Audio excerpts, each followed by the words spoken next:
Hello friends, today Shashtika சமையல் என்ன பார்க்க போறோம்னா ஒரு சூப்பரான கத்திரிக்காய் சட்னி எப்படி பண்றதுன்னு தாங்க பார்க்க போறோம்.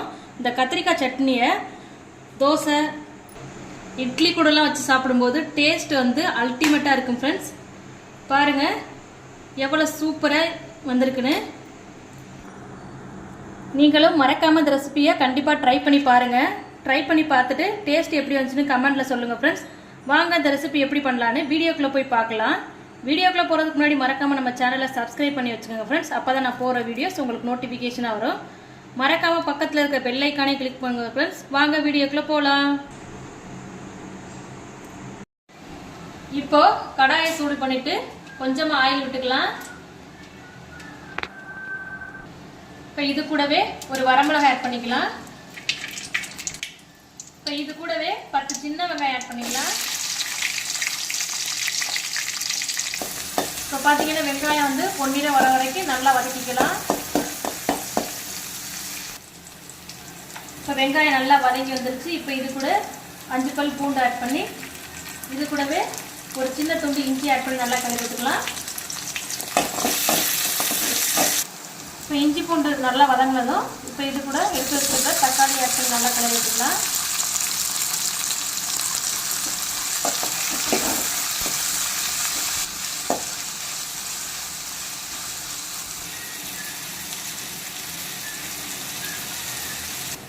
இப்போ பார்த்தீங்கன்னா தக்காளி நல்லா வதங்கி வந்துருச்சு. இப்போ இது கூட கத்திரிக்காய் ஆட் பண்ணிக்கலாம்.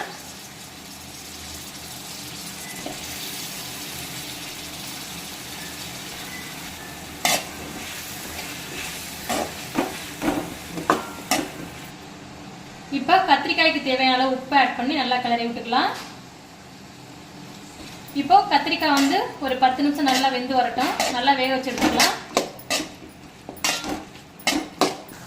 இப்போ பார்த்தீங்கன்னா கத்திரிக்காய் நல்லா வெந்து வந்துருச்சு ஃப்ரெண்ட்ஸ். இப்போ இது கூட கொஞ்சமாக மஞ்சள் தூள், மிளகாய் தூள், கொஞ்சமாக தனியாய் தூள் ஆட் பண்ணி நல்லா கிளறி விட்டுக்கலாம்.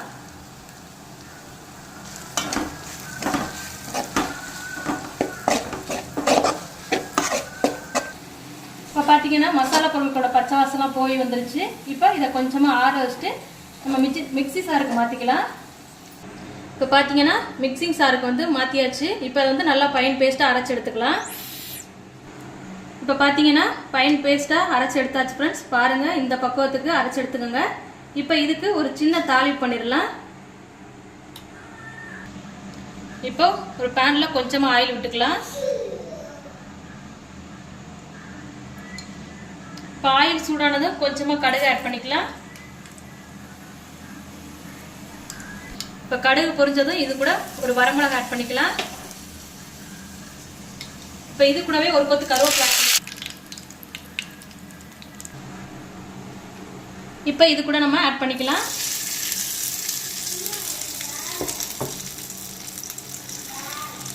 இப்போ பார்த்தீங்கன்னா நமக்கு சூப்பரான கத்திரிக்காய் சட்னி ரெடி ஆயிடுச்சு ஃப்ரெண்ட்ஸ். பாருங்கள் எவ்வளோ அருமையாக சூப்பராக வந்திருக்குன்னு. நீங்களும் இந்த ரெசிபியை கண்டிப்பாக மறக்காமல் ட்ரை பண்ணி பாருங்கள். ட்ரை பண்ணி பார்த்துட்டு டேஸ்ட் எப்படி வந்துச்சுன்னு கமெண்ட்டில் சொல்லுங்கள் ஃப்ரெண்ட்ஸ். மறக்காமல் நம்ம சேனலை சப்ஸ்கிரைப் பண்ணி வச்சுக்கோங்க. லைக் பண்ணுங்கள், ஷேர் பண்ணுங்கள், கமெண்ட் பண்ணுங்கள் ஃப்ரெண்ட்ஸ். தேங்க்யூ.